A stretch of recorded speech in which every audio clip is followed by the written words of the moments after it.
You are listening to the Retirement Lifestyle Advocates radio program. I'm your host, Dennis Tubbergen.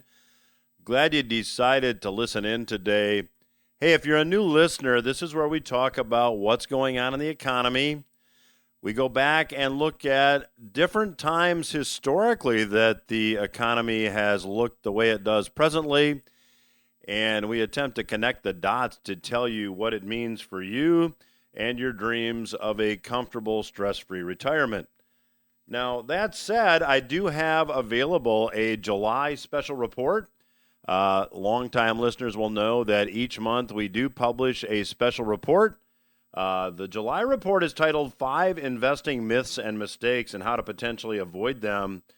Financial markets are behaving the way I suggested they might at the beginning of the year. Stocks have had another rough week this past week.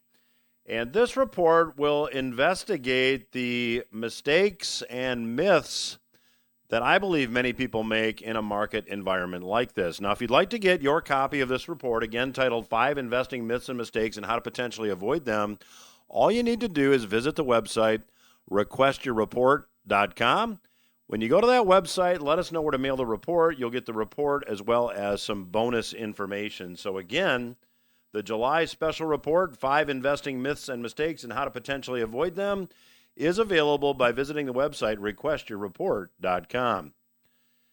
You know, I have made the case that the massive levels of quantitative easing, let me put that in terms that everybody will understand, the massive levels of currency creation in which the Fed has been engaging has created an artificial economy.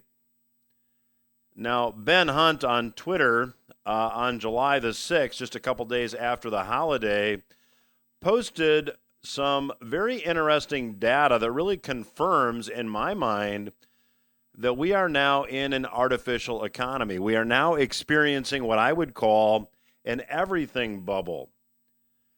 Now, Ben published data showing U.S. GDP, or gross domestic product growth, from 1951 to 2021, and at the same time compared it with wealth growth. Now, let me put this into a context relating to your household finances. Your GDP is your household income. Your wealth growth is the rate at which your 401k and IRA might be growing. Now, in order for your wealth to grow legitimately, in order for your wealth to grow consistently, you have to save more money. And to do that, you need to have more income. So it stands to reason that, as far as your household goes, in order for your wealth to grow, your income needs to grow as well, and you need to save some of that income. Well, that principle is really true on a national basis as well. Gross domestic product is the income of the United States, and when you compare GDP with wealth growth from 1951 to 1986, you see that those two bits of data were in line with each other. In other words, wealth grew commensurate with income. As income grew, wealth grew. Then, starting in the 1990s, as Mr. Hunt points out, the Fed began to use monetary policy as a political tool. What does that mean? Well, it was designed to put a lot of money into the economy and make us seem richer than we really were, to make the economy seem like it was growing when it really wasn't. And if you take a look from the 1990s, about the time that the tech stock bubble started to inflate, many of you are old enough to remember that, you see that wealth growth has grown exponentially faster than GDP. Wealth growth has grown much faster than income. Now, how is that possible? Well, the answer is, it is not possible long term. It is not sustainable. We saw home prices and financial asset prices inflate at a much faster rate than income. And it just can't do that long term. And now I believe what we're beginning to see is this bubble beginning to unwind. And I certainly think that there is more pain ahead. Now, if you go back and take a look at the stats and you take a look at where the economy is now and you compare that to where the economy was at the time of the Great Depression, you find some very, very interesting parallels. When measured as a percentage of the economy, private sector debt today is on par with or about the same as it was at the onset of the Great Depression.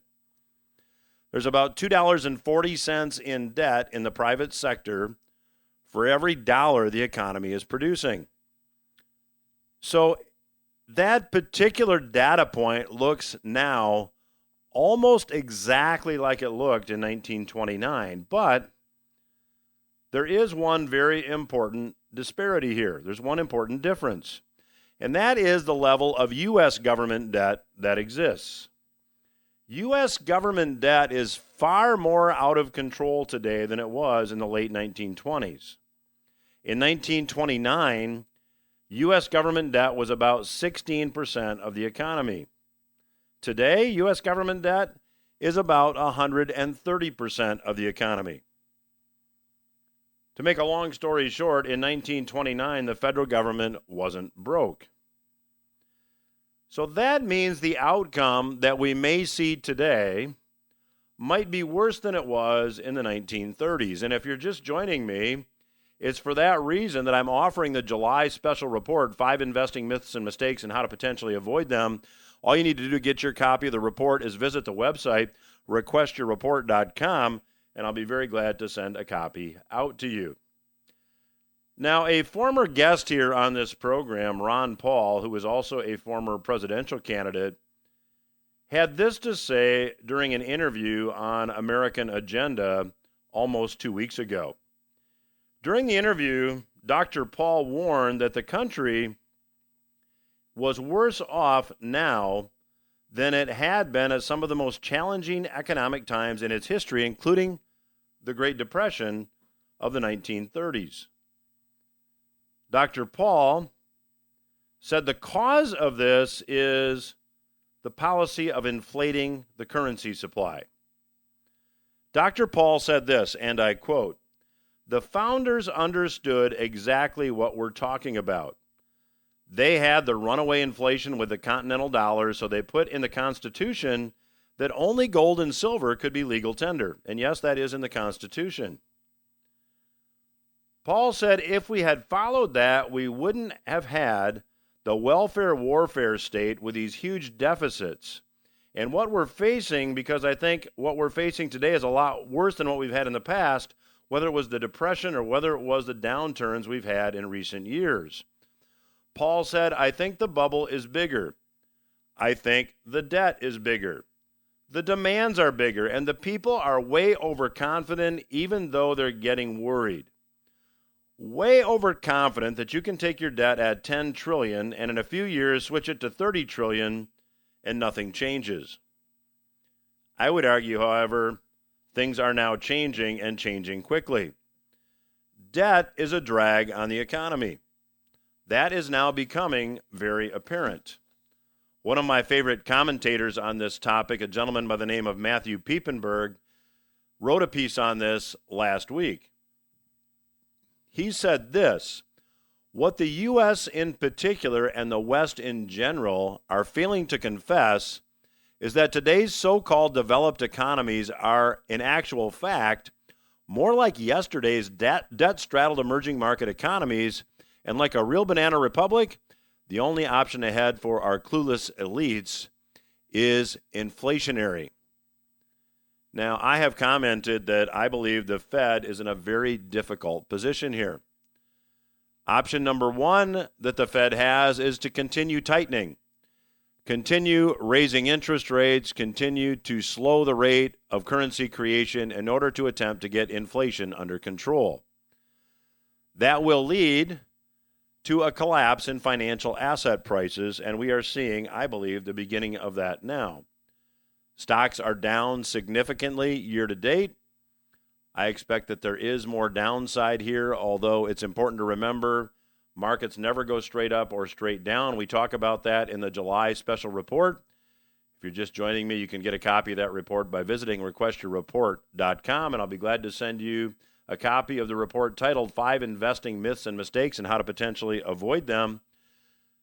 But the other option the Fed has is to reverse course and say the economy needs support, and they begin this whole process of quantitative easing or currency creation again. I believe ultimately that's where the Fed will likely go. Now, my guest on today's program, Mr. Karl Denninger, disagrees with me, and I'm going to get his take on this as well, and he has got some interesting perspective to offer you there as well. But I think that we all can agree there's two options here. Both are bad options.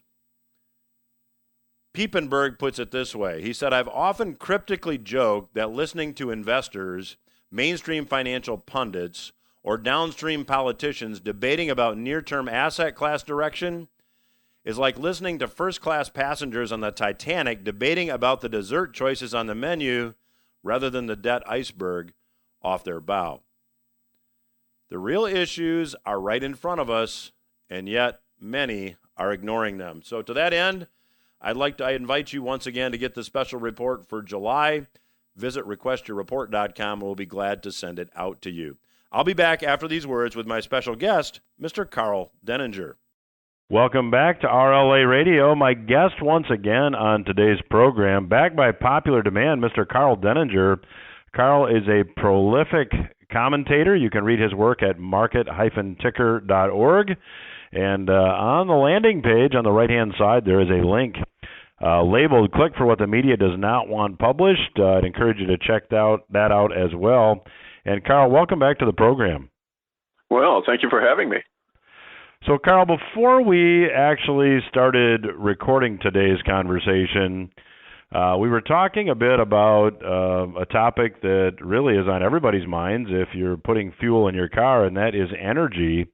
And we were chatting a bit about the news story that broke or has been breaking, I should say, that the Strategic Petroleum Reserve is at its lowest level since the mid-'80s, as I recall.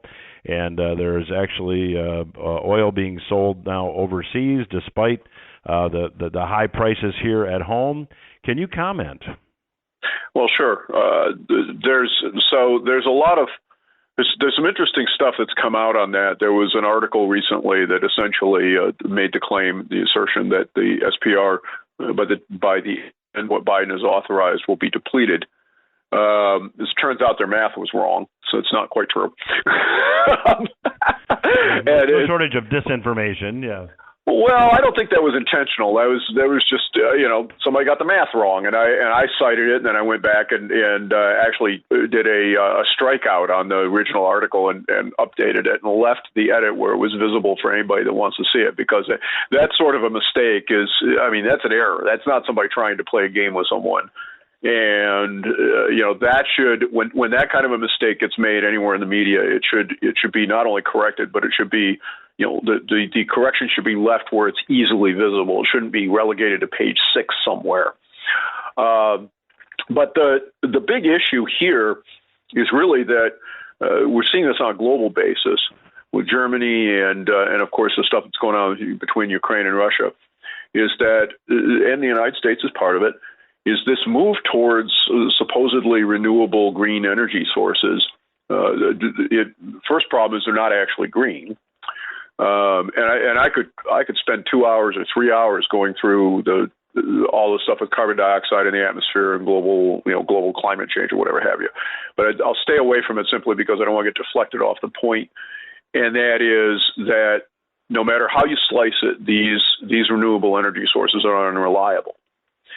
And that's just simply because the wind doesn't always blow and the sun doesn't always shine.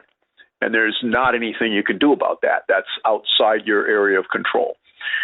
So if you are going to be doing things that essentially force your economy into using those energy sources, the only way to avoid shortages at the worst possible time is to ridiculously overbuild capacity which of course is very expensive because now you're 90% of the time, 95% of the time you don't need that, right? So you need 100 windmills, you have to put up 300 because if there's almost no wind, you get almost no energy out of an individual windmill. So you have to have many, many more than you otherwise would. And yet, most of the time, those other 200 just sit there and don't do anything useful. They have to be feathered because you don't have the demand to actually absorb what they can produce. That drives the cost up. The other possible way to handle it is to have fossil fuel backups or nuclear backups, which are both reliable because they're not dependent upon what the weather is doing at a given point in time, that can be brought online rapidly. And unfortunately, both nuclear and large coal plants cannot do that because there is a lot of thermal inertia. If you think about the size of a nuclear plant, it's absolutely enormous, of course. And in order for it to materially change its output, all of that thermal mass has to come up to the new power level, the new temperature. And same thing's true with coal. The large coal-fired plants, the same basic problem. And so we have historically used those as base load. In other words, the amount of electrical demand that is always there. And then dispatch what are called peaking plants, which today are largely powered by natural gas. And those are used to cover the peak loads that show up at certain times. So when it's 110 degrees out and there's no wind, you have no windmills, but you can very rapidly start up and bring up to power a natural gas-fired turbine and produce electricity with that. Well, if you declare war on these fossil fuel base energy sources, then essentially what you've done is you've taken away that stable base of power generation. And now, we just had it happen here recently here down in Texas, where again they had very, very hot weather, high pressure systems sat over the top of the state. It happens. There's nothing you can do about it. It's 110 degrees out, but there's no wind. So now, we'd love if we'd had these coal plants that were still operating or these nuclear plants that were still operating. This wouldn't have been a huge problem because the available natural gas peaking energy sources would have been sufficient to cover it. But all of a sudden, oops, it's not. And so now we're telling people, hey, don't turn that air conditioner on because if you do, and enough people do it, we're going to end up in a situation where we have to black people out because we just don't have the supply. So, Karl, given that, as you state, green energy is not actually that reliable, and we'll stay away from it, it's not actually that green, which is another conversation. What is the political motivation for pushing so hard for green energy? I don't know. There's a great deal of just flat out falsehood that's peddled with regards to everything related to this. It even goes so far as the supposed ranges that are available with electric vehicles. They're nonsense. They're synthetic calculated ranges. And if you remember, there's been furor about this with gasoline powered cars several times over the years, where some company has gotten caught cheating on the test cycles, either on an emissions basis, like what happened with Volkswagen, or in some cases on the fuel economy. And in fact, a number of years ago, the EPA revised their drive cycle testing for this with the window stickers that are on all cars because nobody was getting anywhere close to what was on those stickers. Okay, they were just pure garbage. Well, the same thing's true with EVs, and the test cycle is a synthetic cycle that does not meet reality against facts. And there was a recent test that was run. It's on YouTube. You can find it. A couple of guys that took one of Ford's Lightning 1500 trucks, the electric one, and a brand new Chevy gas-powered truck, and put two identical trailers behind them, and then started down from Longmont, Colorado, down towards Colorado Springs. And the expectation was that they'd lose about half the mileage that they could get off the truck, and they'd be able to get to Colorado Springs where there are fast charge and everything else. Well, they didn't. They got 75 miles and nearly ran out of power in the electric truck. And essentially, at the point they got to about 60, they realized there was no way they were going to make that charging station. It was not even close. They were going to be 30 or 40 miles short. And so they turned around and came back on the side road, on the access road, because windage is obviously a big thing, wind resistance. And they made it the closest charging station. But if they kept going, they would have run out of power. What I found most amusing about that was not just what it said about actually trying to use a truck as a truck, and that it doesn't work. So basically, if you buy one of these things, you can't use it as a truck. But the other interesting aspect of it is that I have a 2002 half-ton SUV in my driveway. And I just got done driving across the country with a trailer of almost identical specification in terms of size, weight, and everything else to what these guys were testing with. And I got approximately 10 miles per gallon with that trailer. And this was over the space of 3,000. Okay, so this is it's pretty good test in terms of actually being able to look at the fuel receipts. The interesting thing is this brand new 2022 Chevy that is again half-ton truck, trailer of almost exactly the same specifications, got the fuel economy. Now it's been 20 years. Okay, that's 20 years old. And so all this innovation, all this technology, all this, better engines, better gearboxes, more gears, this, that, there, better emissions, da, da, da, da, da, da. At the end of the day, it still gets 10 miles a gallon with a trailer on the back. So not much has changed. Well, nothing's changed. So why would I buy the new one? What's right? As long as the old one's in perfectly good mechanical condition, why would I buy the new one? I'm not going to get any benefit from it. Right. So, Karl, in the time we have left, which is just a few minutes here, do you have a forecast for fuel prices? I think our listeners would be interested in your opinion. Well, we're getting demand destruction. It's already showing up. I'm seeing it in a number of different areas. And demand destruction is just very simple. It's called recession. It's called high prices are the cure to high prices because people don't buy as much. It's already happening.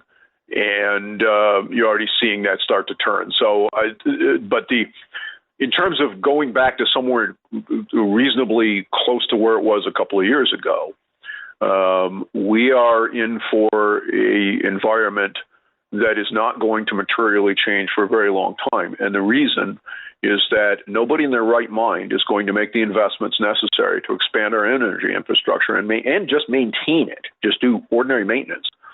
If at any time, with the wave of a pen and a phone call, the executive, whoever it is, whether it's Democrat or Republican, can destroy that investment.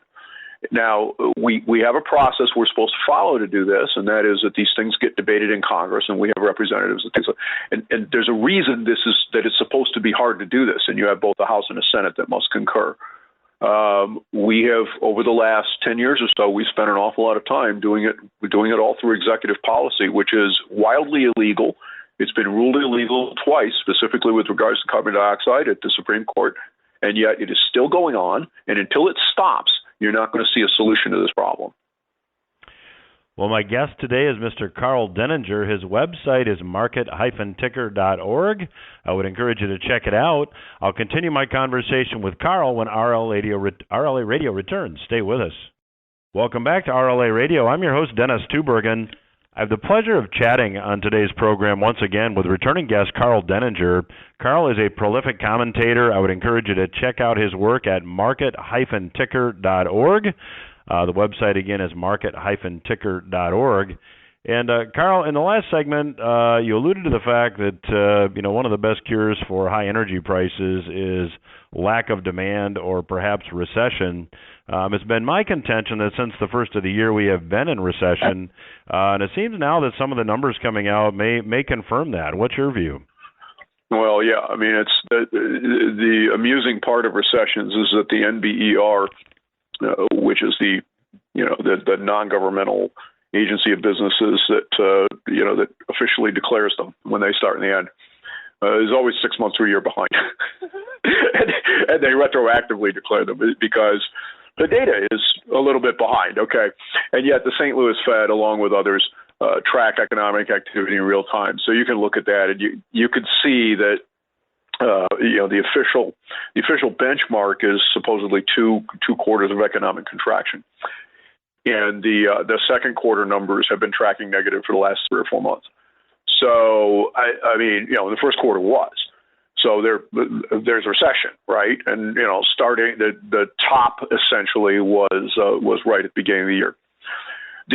A lot of people are getting very happy faced about this because the last couple of times that we've had this kind of thing happen, which was 2000 and then 2008, it was V-shaped and very sharp. I think people should be very careful because those were bubble based within a specific sector of the economy. This is a cost push, inflationary, and energy driven recession. And those are kind of rare. We don't have a whole lot of them, but the closest analog that you can look at is from the late 1970s and early 80s, and that went on for about 4 years. So, Karl, the markets, obviously, the stock markets have been reacting negatively year to date. Let's start with stocks and move on maybe to your take on housing. But seems like the markets have paused here a bit, but when you look at valuation levels, they're still up there. Does that mean there's more downside ahead? Oh, I think there's a lot more downside ahead. The question is always, when you start looking at, for example, valuations, usually it's calculated on price-earnings ratio, right? The question is always, what are the earnings? Okay, when you go into a recessionary environment, it's not what's the price, it's what are the earnings. And over the last 30 years, the earnings that have been reported, and they're real by the accounting standards, right, have been goosed by this ever-declining interest rate environment. That's over. It's never coming back. And then on top of that, the ability to sequester inflation through foreign trade has been destroyed by the war between Ukraine and Russia and the sanctions activity that has been undertaken by Western governments. That's never coming back. So any credit emission that goes on, any deficit spending that goes on within the federal government, I don't care whether it's here or anywhere else, immediately reflects back into inflation. And that means that we have to have positive real interest rates to control it. We are a long way away from positive real interest rates. They would have to be at about 6 or 7% right now in order to achieve that, to have a positive cost across that. Obviously, we're nowhere near 6 or 7% today. So, Karl, it's been my take also that the Fed will likely at a certain point reverse course and continue with easy money simply because they'll probably say that the economy needs the support. Do you think they'll do that? And, if yes or no, why? I don't think they can do it. And if they do it, I would be very concerned about the possibility of extremely serious repercussions within the American economy and civil system, including the possibility for civil unrest or worse. So you think that short of them doing that, then we are headed for probably the mother of all recessions, to use that term. I mean, when you look at debt levels that exist in the private sector, we're rivaling, the Great Depression when measured as a percentage of the economy. And, the government wasn't broke in 1929. So that doesn't bode well for what lies ahead. No, I think you could be seeing my base case scenario is something that looks like the late 70s, early 80s, where you have a 4 or 5 year period of time before a reasonable level of economic stability is reestablished. If the Fed attempts to back off, you could get a 1930s scenario quite easily. So, talk about real estate. It seems that there's starting to be some cracks showing in the real estate market. Is the real estate market ready to follow the trajectory that stocks now find themselves on? Real estate ultimately, there's two components of it. The first one is residential, which is what everybody thinks of when they think of real estate. Residential real estate has to be priced at such a level that the average person can buy the average house and raise an average family in it on the wages that are available within that particular area. So it's very local. It is nowhere near that essentially anywhere in the United States right now. Places like this area are at least 50% overvalued, at least. And in many places, it's worse than that. In those parts of the country that have been driven by the technology, scream fest with social media and stuff like that, I think the overvaluations are probably a factor of 70 or 80%. And I don't know how much of that air is going to come out, but either wages have to go up substantially, and you can't do that when you can't make a profit in a high interest rate environment, or prices have to come down. Those are the only two possibilities. On the commercial side, it's potentially even worse because high energy costs, every single thing that you buy, I don't care where you get it from. I just had to go buy a piece for a car at an auto parts store. That got to the store by truck.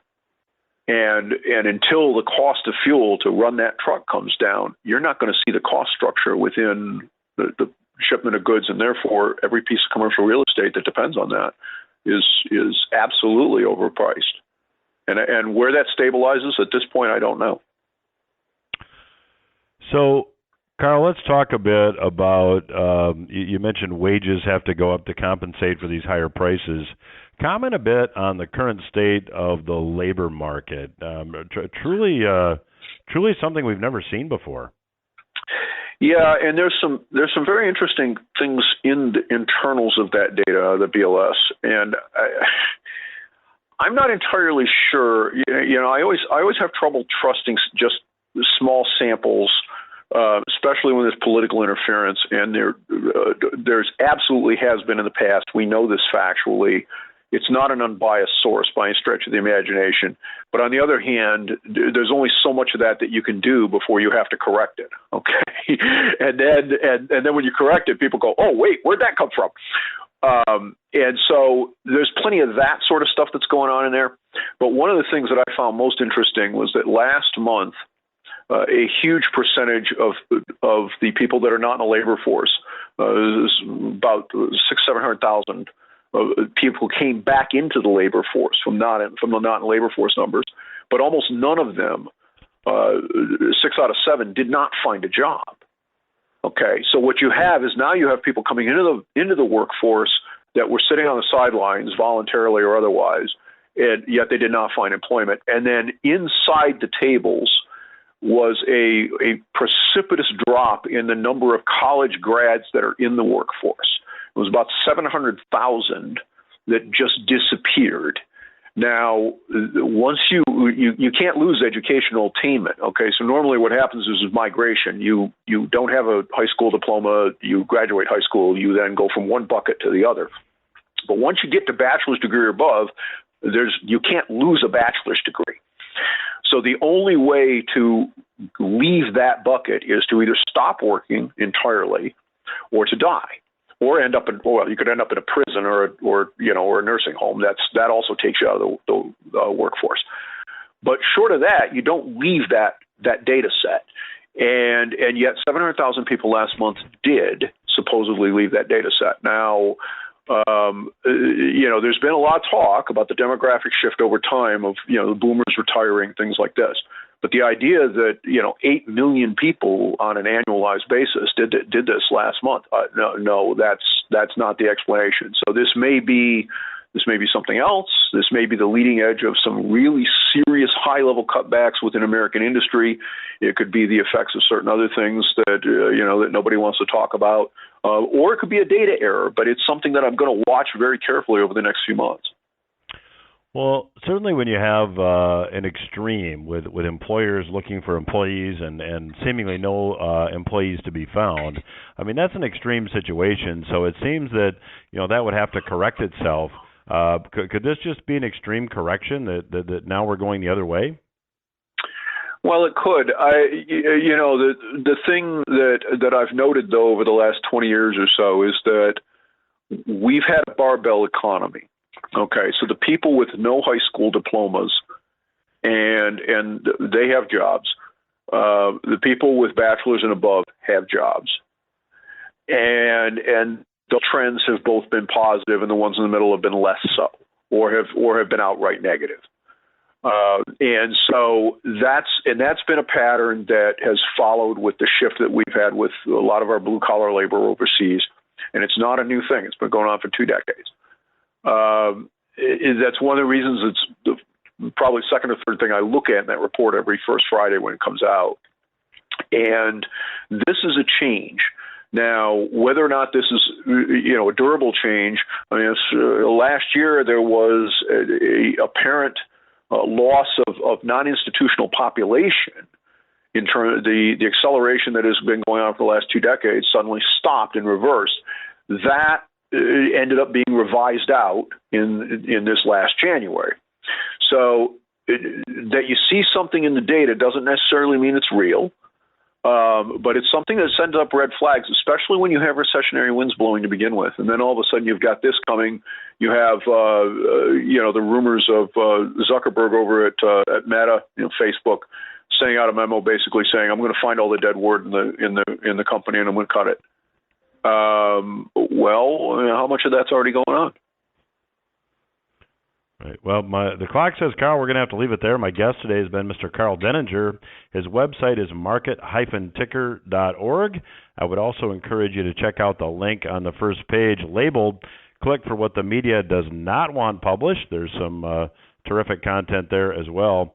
Karl, I always have great feedback whenever you're on the program, and appreciate you joining us today, and I would love to have you back down the road. No, anytime. We will return after these words. I'm Dennis Tubbergen. You are listening to the Retirement Lifestyle Advocates radio program. Thanks again to Mr. Karl Denninger for joining me on today's program. If you're not taking advantage of the Retirement Lifestyle Advocates website, you should be. The web address is retirementlifestyleadvocates.com. When you visit the website, you will find the podcast version of this radio program posted there. You'll also be able to get access to the weekly Headline Roundup webinar that I do every Monday at noon live. That is recorded and posted on the website. You'll also get access to the weekly Portfolio Watch newsletter that we publish. That is all free.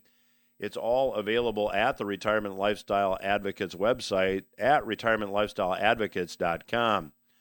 If you're just tuning in, the July special report is titled 5 Investing Myths and Mistakes and How to Potentially Avoid Them. You can get your copy of this free report by visiting requestyourreport.com and letting us know where you would like your report mailed. And when you request that report, you will also be getting a lot of bonus information that we believe you will find to be very timely. So again, that is at requestyourreport.com. Now, we've been talking on today's program about the economy and about where the economy and the investing markets are likely to go from here. I've often said here on the program that many people have what I would consider to be a distorted view of how currency works. Many would say many would say money, the green stuff in your purse or wallet, is an asset, but the reality is, in today's world, since 1971, all currency has either been loaned into existence or created by the Federal Reserve, and currency is debt. As currency has been created, here is one cold hard fact you should never forget. Global debt levels, national debt levels are rising to levels where they can never be repaid. Now, interestingly, as I have talked about here over the last couple of weeks on the program, I believe that the U.S. economy is now in recession. I think the data is showing that, and something that really hasn't been discussed too much is that national income from GDP, from gross domestic product, falls during a recession, but when you take a look at tax receipts, taxes that the government collects, tax receipts are falling as well. That creates a situation that's even more unsustainable than it was when the economy was growing modestly. We have the national debt that is still growing, and we have tax receipts that are falling. And they're not even falling by a little bit. They're falling a lot. Year over year, U.S. tax receipts have now fallen 16%. That's 1/6. That's 16% year over year. And they're likely going to fall even further as markets continue their trend south. And the U.S. is now going into what I believe is going to be a deeper recession than we are already experiencing. Federal deficits are rising, and there are no foreign entities standing in line to loan the U.S. government money to subsidize its reckless spending. China's interest in U.S. treasuries has now hit a 12-year low. Japan is too broke to afford bailing out Uncle Sam as well. So what does this mean for stocks? Well, John Hussman this past week published what I thought was a very telling chart using a price-to-sales ratio to show where the market is currently valued. Now, a price-to-sales ratio takes the price of the stock divided by the sales to come up with a ratio. And we now, after the most recent decline this year in stocks, have a price-to-sales ratio near where these declines began at the time of the tech stock bubble. Elliott Wave measures sentiment. Now, one thing to think about when you think about sentiment is that the crowd is almost always wrong. Elliott Wave wrote an article titled How to Prepare for a Hard-Hitting Bear Market. And they talked about the fact that the level of bullishness now in the market is higher than it was at the top of the dot-com mania. Now, Bob Stokes wrote the piece for Elliott Wave, and he said this: an important step in preparing for an historic bear market is to embrace cash or cash equivalents. This may seem obvious, but even with a stock market in a downtrend, cash has been shunned by many an investor, both retail and professional. Many of these investors believe the bull market will resume, and it will resume sooner rather than later. Now, in the May Elliott Wave Theorist, which is a monthly publication that Elliott Wave puts out, they noted the percentage of assets dedicated to stocks in the American Association of Individual Investors members' portfolios remains near a bullish extreme. That tells you that individual investors are viewing this as a market correction versus a full-fledged bear market. And in confirming what Mr. Hussman said, that valuations now are where they were when the tech stock decline started, if you take a look at U.S. households and the percentage of their holdings that are in stocks, at the tech stock bubble, it was 26.3%. Now, even after the market decline, it's 27.5%. So American households now own more stocks than at the tech stock bubble peak.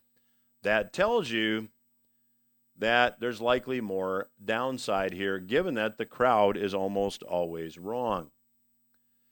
Now, if you have a portfolio that has some safe money in it, and that's the premise of the revenue sourcing planning strategy, and if you do request the report for July, you'll get some information on how to use revenue sourcing in your portfolio. And again, if you're just joining me, the July special report is titled 5 Investing Myths and Mistakes and How to Potentially Avoid Them. I'll be glad to send you that report, as well as some information on the revenue sourcing planning strategy. All you need to do is go to the website, requestyourreport.com, and we'll send you everything. But Elliott Wave said this, and it really confirms the revenue sourcing approach. Quote, the point is this: if you have a portfolio of mainly cash, you'll be in the minority, which history shows is usually the best place to be when a market is transitioning from a bear to bull or bull to bear market. So again, the report is available by going to the website, requestyourreport.com. That's all the time I have for this week. Hope you got something you can use. I'll be back again next week.